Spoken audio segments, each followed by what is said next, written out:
नमस्कार दर्शक बंधु, आपण मानक आम चैनल क्रिएटिव लाइफ को बहुत बहुत स्वागत करुछि। दर्शक बंधु चलंतु आजिर कहानी सुनिबा। आजिर कहानीर नाम हेउछि विश्वासी प्राणी कुकुर। बुला कुकुरटीए खाइबा पई खाद्य खोजी खोजी खरारे बुली बुली आसी गोटिए चाकुंडा गछ तले छाईरे सोई धकौथाए। कोउठी किछि खाद्य न पाइबा कारणरू एठी सेठी बुली से बहुत हालिया हो जाइथाए।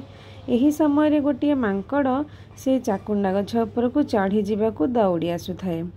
से मांकड़ पछरे चाषीटीए ठेंगा धरी बाटरू टेक्का उठेई ताकू फोपाड़ुथाए।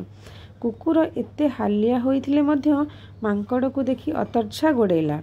सेपटरू चाषीर टेक्का फोपड़ा को कुकुरर गोड़रू सेपटरू चाषीर टेक्का फोपड़ा को कुकुरर गोड़ारू रक्षा पाइबा पई मांकड़टा हलापटा हेले भी से चालाखी करी से गछ उपरकू चढ़ीगला। चाषी रागिकी जेते टेक्का पकेइले मध्य मांकड़ एमिति लुचि जाउथाए जे ता देहरे टेक्का बाजू न थाए। बहुत समय धरी चाषी टेक्का फोपाड़ी विरक्त होई पळाई गला। मांकड़टा भी गछरे सोई जिबाकू चेष्टा करुथाए। कुकुर गछ छाईरे धकौथिले मध्य तार लक्ष्य मांकड़ उपरे थाए। मांकड़ भाबिला जे कुकुर केबे गछकू चढ़ी ताकू कामुड़ी पारिबनी, एणु से टिकिए तଳ डालकू डेई आसी बसिला। मांकड़ काले कुआडे पळेई जीव बोली कुकुर ताकू कामुड़ीबाकू ठिया हेई पड़िला। मांकड़ केते समय डालरे डेई कुकुर को विभ्रांति करिबाकू ता सहित खेली चलिला। मांकड़ जेमिति तळकू न आसु बोली कुकुर जगी रही थाए। मांकड़ डियां डेई करी सिए हालिया हेई गला।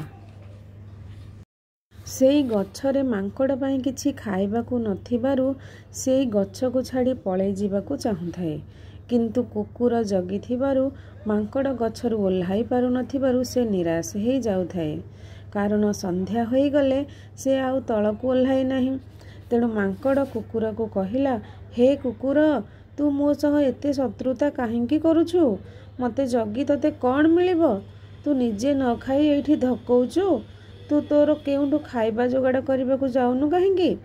कुकुर कहिला, थाउ, तोर मो पई जे दरद देखौछु सेईटा ता पाखरे रख। मु कुआडे जीवी नाही। तते मु एठी एमिति जगी रहिबी एवं देखिबी तू केमिति ओल्हेई कुआडे जीवु। तू ओल्हेई आसीबु तो तते कामुड़ी झुणीबी।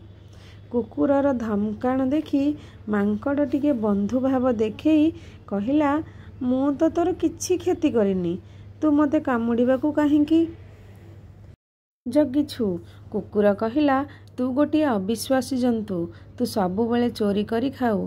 केउठी चालाख देखेई खाइलुणी तो केउठी लुचि छपी खाउछु। तोर एई प्रकृति को कही भल पांती कि? मांकड़ कहिला, देख, मु तोर की क्षति करिछि? तू मते जे चोरी करी खाइबा कथा कहूछु, तू टिके भाबी देख, मते खाइबाकू किए मते जाची करी दिए कि? मु जन्म हेइछि तो मोर जीवन रक्षा पाई मते खाद्य दरकार। मु केउठी सुविधारे खाद्य पाए कि? तेणु मो पेट पाई चोरी करी हेउ कि चालाकी करी हेउ, मोर खाइबा जरूरी। कुकुर कहिला, तू मते भले हेई कहिले तो पाई मोर दया आसीबो बोली भाबुचु कि? तो जातिर ए गुण पाई तोर पूर्वपुरुष को मोर पूर्वपुरुष कामुड़ीबाकू गोड़ौथिला। आजि भी मु तते गोड़ौछि, काली तोर आगामी पुरुष को मोर आगामी पुरुष एमिति गोड़ौथिबो। एई शत्रुता सबुदिन रहिबो। तो पूर्वपुरुष मो पूर्वपुरुष ठारू निश्चय किछि चोरी करी खाइथिबो बोली आमे आम जाति जाति भितरे शत्रुता सृष्टि हेइछि। मांकड़ कहिला, से कथा हेई थाई पारे, किंतु तो पाई चाषीटी कौन एमिति करी पकेइछि जे तू ता सांगरे मिसी मते गोड़ेइलु? कुकुर कहिला, चाषी मो पाई किछि करी नाही, किंतु मोर केही जाति भाई को चाषीर केही जाति भाई खाइबाकू देउछि ना नाही? काली सीए भी मते किछि खाइबाकू देई पारे, तेणु मु भी ताकू किछि साहाय्य मध्य करि पारे, किंतु तू, से तते केबे भल पाई खुशी रे खाइबाकू देबो नाही। मांकड़ कहिला, तू दिने निश्चय ठकी जीवु। तू एक कथा जानिनु जे ए चाषी केवल तार निज स्वार्थ ही देखिब। से सबु बेले पशुपक्षी, साप बेंग, ଛୋଟ ଜୀବଠାରୁ ବଡ଼ ଜୀବ ପର୍ଯ୍ୟନ୍ତ ସବୁରିଠାରୁ ସ୍ୱାର୍ଥ ହାସଲ ପାଇଁ ସେ ସବୁବେଳେ ଚେଷ୍ଟିତ। ଏଣୁ ତୁ ବି ଦିନେ ଏଇ କଥା ସ୍ୱୀକାର କରିବୁ। କୁକୁର କହିଲା, ହଁ ହେଇପାରେ, ତଥାପି ମୋର ଖାଇବା ପାଇଁ ଏ ଚାଷୀ ବା ତା'ର ଜାତି ଭାଇ ପାଇଁ ପ୍ରତ୍ୟକ୍ଷରେ ହେଉ କି ପରୋକ୍ଷରେ ହେଉ, ମୋ ଜାତି ଭାଇ ହେଉ କି ମୁଁ ହୁଏ, ଖାଇବାକୁ ପାଉ। ସେ ଯଦି ବି କୁକୁଡ଼ା ମାଛ ମାଂସ ଖାଇବ, ତା'ର କଣ୍ଟା ମଣ୍ଟା ଅଇଁଠା କରି ଫୋପାଡ଼ି ଦିଏ। ତାକୁ ମୁଁ ବା ମୋ ଜାତି ଭାଇ ଖାଇବ। କିନ୍ତୁ ତୁ, ସେ ଯେଉଁଠି କଷ୍ଟ କରି କିଛି ଫଳାଏ, ତୁ ବା ତୋ ଜାତି ଭାଇ ଲୁଚି ଖାଇ ଡେଇଁ ପଳାଅ। ତୁ ଯେମିତି ଅବିଶ୍ୱାସୀ କାମ କରୁ, ମୁଁ ସେମିତି କରିପାରିବିନି। ଯେହେତୁ ସେମାନେ ଶ୍ରେଷ୍ଠ ଜୀବ, ସେ ଚାହିଁଲେ ତୁ କ'ଣ ମୁଁ କ'ଣ ଆମର ଜାତି ଭାଇ ସବୁ ନିଶ୍ଚିହ୍ନ ହେଇଯିବେ। ଏଣୁ ତା ପାଇଁ ଯଦି କିଏ କିଛି କାମ ନ କରେ, ତେବେ ସେ ରାଗିଗଲେ ସବୁ ଶେଷ କରିଦେବ। ମାଙ୍କଡ଼ କହିଲା, ହଉ ଠିକ୍ ଅଛି, ଆଜି ତୁ ମୋ ପଛରେ ପଡ଼ିଛୁ। ଦିନ ଆସିବ ତୁ ସବୁ କଥା ଅନୁଭବ କରିବୁ। ଏତିକି ମନେ ରଖିଥିବୁ ଯେ ତୋଠୁ ସିଏ ଯଦି କିଛି ଉପକାରରେ ନ ଲାଗିବୁ, ତେବେ ତୁ ବି ସେଇ ଅଇଁଠା ବି ପାଇବୁନି। ଏକଥା କହି ମାଙ୍କଡ଼ ଗଛର ଉପର ଡାଳକୁ ଉଠିଯାଇ ସେଇଠି ଶୋଇବାକୁ ଚେଷ୍ଟା କଲା। ସେ ଅନୁମାନ କଲା ଯେ ସେ ଏ ଗଛରୁ ଡେଇଁ ଆଉ କୁଆଡ଼େ ଯାଇପାରିବନି କି କିଛି ଖାଇପାରିବନି। ସେଇ ରାତିଟା ସେଇ ଗଛରେ କଟାଇବାକୁ ପଡ଼ିବ ବୋଲି ମନକୁ ବୁଝେଇଦେଲା। ଏହି ସମୟରେ ସେ ଚାଷୀଟି ପିଠାଟିଏ ଖାଇ ଖାଇ ପୁଣି ଚାକୁଣ୍ଡା ଗଛ ଆଡ଼କୁ ଆସୁଥାଏ। ଚାଷୀ ଦେଖିଲା ଯେ ସେ ପର୍ଯ୍ୟନ୍ତ କୁକୁର ଗଛ ତଳେ ମାଙ୍କଡ଼କୁ ଜଗିଥାଏ। ଏକଥା ଦେଖି ଚାଷୀ ଖୁସି ହୋଇ କୁକୁରକୁ ବାକିତକ ପିଠା ଦେଇଦେଲା। ପ୍ରବଳ ଭୋକକୁ ସୁନ୍ଦର ଖାଦ୍ୟ ପାଇ କୁକୁର ମନ ଖୁସିରେ ତାକୁ ଚାକୁ ଚାକୁ କରି ପିଠାତକ ସଙ୍ଗେ ସଙ୍ଗେ ଖାଇଦେଲା। ମାଙ୍କଡ଼ କୁକୁରକୁ ଏମିତି ଖାଇବା ଦେଖି ଈର୍ଷାରେ ଜଳୁଥାଏ। ତଥାପି କ'ଣ କରିବ, ମନ କଥା ମନରେ ରଖି ଚୁପ୍ ହେଇ ରହିଲା। ସନ୍ଧ୍ୟା ହେଇଯିବାରୁ ଚାଷୀ ଘରକୁ ଯିବାକୁ ବାହାରିଲା ବେଳକୁ ଚୁ ଚୁ କରି କୁକୁରକୁ ଡାକିନେଲା ତା ଘରକୁ। ଚାଷୀ ଖାଇସାରି କୁକୁରକୁ ଅଇଁଠା ଖାଦ୍ୟ ଖାଇବାକୁ ଦେଲା। କୁକୁର ରାତିସାରା ଚାଷୀର ଘର ଚାରିପଟେ ବୁଲି ଭୁକି ଜଗିଥାଏ। ଚାଷୀ ସକାଳୁ ଉଠି ଖାଇସାରି କିଛି ଅଇଁଠା କୁକୁରକୁ ଖାଇବାକୁ ଦେଇ ତା ବଗିଚା ପାଖକୁ ଚୁ ଚୁ କରି ଡାକି ନେଇଗଲା। ବଗିଚା ପାଖରେ ମାଙ୍କଡ଼କୁ ଦେଖି ଚାଷୀ ଏବଂ କୁକୁର ନିର୍ଘାତ ଗୋଡ଼ାଇଲେ। ସେଇଠି ମାଙ୍କଡ଼ ଦୌଡ଼ୁଥାଏ ତ ଲୁଚୁଥାଏ। ଏପଟେ ଚାଷୀ ନିଜେ ମାଙ୍କଡ଼କୁ ଗୋଡ଼ାଉଥାଏ ତ ମାଙ୍କଡ଼କୁ କାମୁଡ଼ିବା ପାଇଁ କୁକୁରକୁ ଝୁଲେଇ ଦେଉଥାଏ। ୟାରି ଭିତରେ ଚାଷୀ ବଗିଚାରୁ ମାଙ୍କଡ଼ କିଛି ପରିବା ଖାଇ ଦେଉଥାଏ। ଚାଷୀ ମାଙ୍କଡ଼କୁ ଢେଲା ମାରୁଥିଲେ ବି ତା ଦେହରେ ବାଜୁନଥାଏ।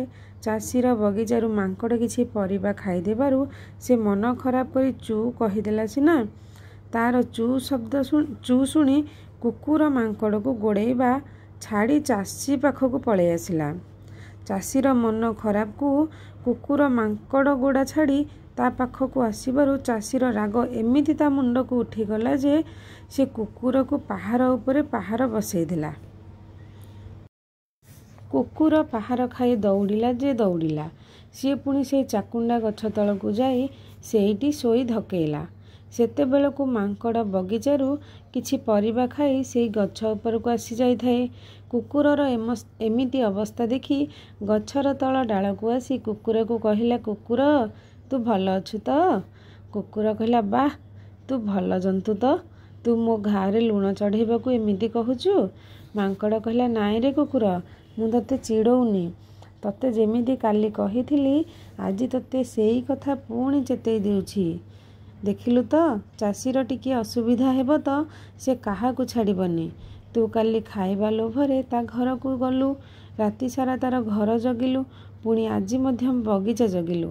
ତୁ ମୋତେ କାମୁଡ଼ି ନ ପାରିବାରୁ ତୁ ପାହାର ଖାଇଲୁ। ଏବେ ତୁ ତାର ବ୍ୟବହାର ଜାଣିପାରିଲୁ ତ?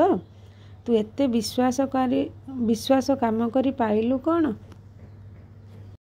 କୁକୁର କହିଲା, ସିଏ ବିଶ୍ୱାସୀ ହେଉ କି ଅବିଶ୍ୱାସୀ ହେଉ, ସେ ମୋତେ ଭୋକ ସମୟରେ ଖାଇବାକୁ ଦେଇଛି। ସେଥିପାଇଁ ତାର ଦୟା ବଦଳରେ ତା ପାଇଁ ମୋର କିଛି କର୍ତ୍ତବ୍ୟ ଅଛି ବୋଲି ମୁଁ ତାର ଘର ଜଗିଲି, ବଗିଚା ଜଗିଲି। ଯଦି ମୁଁ ସେମିତି କିଛି କରିନଥାନ୍ତି, ତେବେ ସେଇଟା ଅକୃତଜ୍ଞତାର କାମ ହୋଇଥାନ୍ତା ଏବଂ ମୋତେ ବା ମୋର ଜାତି ଭାଇଙ୍କୁ ନିନ୍ଦା ହୋଇଥାନ୍ତା। ମୋତେ ଫଳ ଠିକ୍ ନ ମିଳିଲେ ମଧ୍ୟ ମୁଁ ମୋର କର୍ତ୍ତବ୍ୟ ତ କରିଛି। କିନ୍ତୁ ତୋର କାରସାଦି ପାଇଁ ମୁଁ ଚାଷୀଠାରୁ ପିଟା ଖାଇଲି ଏବଂ ମୋର ଅବସ୍ଥା ଏମିତି ହେଲା। ତୁ ସବୁବେଳେ ମୋର ଶତ୍ରୁ ଥିଲୁ, ଆଜି ବି ଅଛୁ। ମାଙ୍କଡ଼ କହିଲା, କୁକୁର, ତୁ ଅଇଁଠା ଖାଇ ବଞ୍ଚିବୁ, କିନ୍ତୁ ତୁ କେବେ ବଦଳିବୁ ନାହିଁ। କୁକୁର କହିଲା, ତୁ ଗୋଟିଏ କଥା ମନେ ରଖ, ଯାହାର ଯାହା ପ୍ରକୃତି ସେ ସେମିତି କାମ କରିବ। ତୁ ଚୋରି କରିବା ଛାଡ଼ିବୁ ନାହିଁ କି ମୁଁ ବି ଅବିଶ୍ୱାସୀ ହୋଇ ରହିପାରିବିନି। ମୁଁ ଏବଂ ମୋର ଜାତି ଭାଇ ସମସ୍ତେ ବିଶ୍ୱାସୀ ହେଇ ଚଳୁ ଏବଂ ସେମିତି ବିଶ୍ୱାସୀ ହେଇ ରହିବୁ।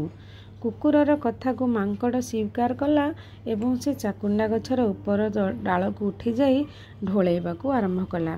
କିଛି ସମୟ ପରେ କୁକୁରର ଦୁଃଖ ହୋଇଥିଲେ ମଧ୍ୟ ତାକୁ ବହୁତ ଭୋକ ହେବାରୁ ସେ ଚାଷୀର ଘରକୁ ଗଲା। କୁକୁରକୁ ଦେଖି ଚାଷୀ ତା ସ୍ତ୍ରୀକୁ କହିଲା, ହେଇ, ସେଇ କୁକୁରକୁ ଦେଖ, ସେ ଅଇଁଠା ଖାଇଛି ତ, ପୁଣି ଅଇଁଠା ଖାଇବାକୁ ନିଶ୍ଚୟ ଆସିବ ବୋଲି କହୁଥିଲି। କୁକୁରକୁ ଏକଥା ଭଲ ନ ଲାଗୁଥିଲେ ମଧ୍ୟ ସେ ଭାବୁଥିଲା ଯେ ବିଶ୍ୱାସୀ ହେଇ ରହିବା ତାର ପ୍ରକୃତି। ତେଣୁ ସେ ଚାଷୀର ଘର ଦୁଆର ମୁହଁରେ ଜଗି ଶୋଇଲା। କୁକୁର ଗୋଟିଏ ବିଶ୍ୱାସୀ ପ୍ରାଣୀ ବୋଲି କେହି ଅସ୍ୱୀକାର କରିପାରିବେନି। ଦର୍ଶକ ବନ୍ଧୁ, ଆଜି ଆମେ ଏ ଗପରୁ କ'ଣ ଶିକ୍ଷା ପାଇଲେ? ଆମେ କେବେ କାହା ସହିତ ଅବିଶ୍ୱାସୀ କରିବା ନାହିଁ। ଆମକୁ ଯିଏ ଯେତେ କଷ୍ଟ ଦେଉନା କାହିଁକି, ଆମେ ସମସ୍ତଙ୍କର ବିଶ୍ୱାସୀ ହୋଇ ରହିବା ପାଇଁ ଚେଷ୍ଟା କରିବା। ଆପଣମାନଙ୍କୁ ଏହି ଗପ କେମିତି ଲାଗିଲା ପ୍ଲିଜ୍ କମେଣ୍ଟ ମାଧ୍ୟମରେ ଜଣାଇବେ। ଆଉ ପ୍ଲିଜ୍ ମୋ ଚ୍ୟାନେଲକୁ ଲାଇକ୍, ସେୟାର ଆଣ୍ଡ ସବସ୍କ୍ରାଇବ୍ ମଧ୍ୟ କରିବେ। ଦେଖା ହେବା ଗୋଟେ ନ୍ୟୁ ଭିଡ଼ିଓରେ। ରହିଲି, ନମସ୍କାର, ଜୟ ଜଗନ୍ନାଥ।